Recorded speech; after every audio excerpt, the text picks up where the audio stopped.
50க்கும் மேற்பட்ட ஆண்களை ஏமாற்றின கல்யாண ராணி வழக்குல திடீர் திருப்பம்.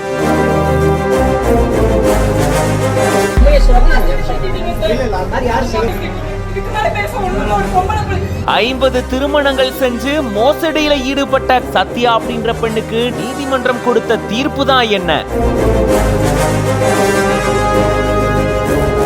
வாங்க விரிவா இந்த வீடியோல பார்க்கலாம். திருப்பூர் மாவட்டம் தாராபுரம் பகுதியை சேர்ந்த மகேஷ் அரவிந்த் அப்படின்றவர் கொடுத்த புகாரின் பேர்ல அவருடைய மனைவியான சத்யா அப்படின்ற பெண்ணை போலீசார் 2 மாதங்களுக்கு முன்னாடி கைது செஞ்சிருந்தாங்க.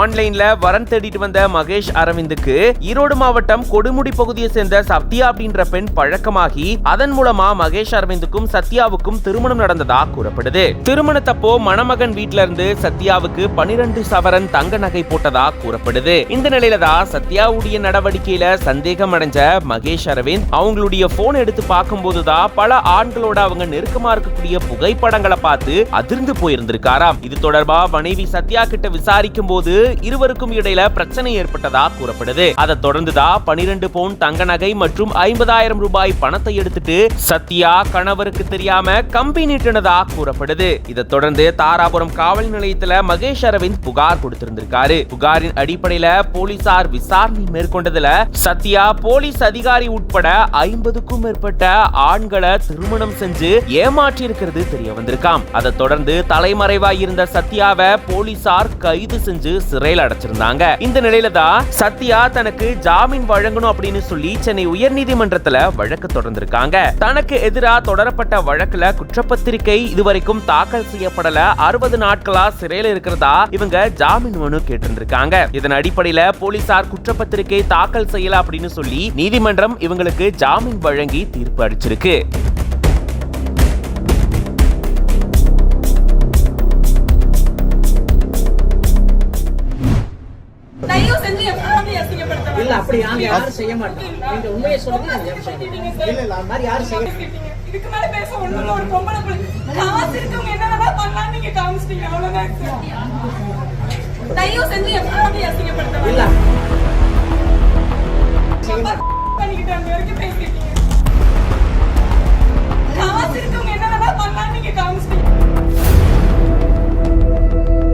நாற்பது வயதிற்கு மேற்பட்ட திருமணமாகாத ஆண்களை குறிவைக்கும் பெண்.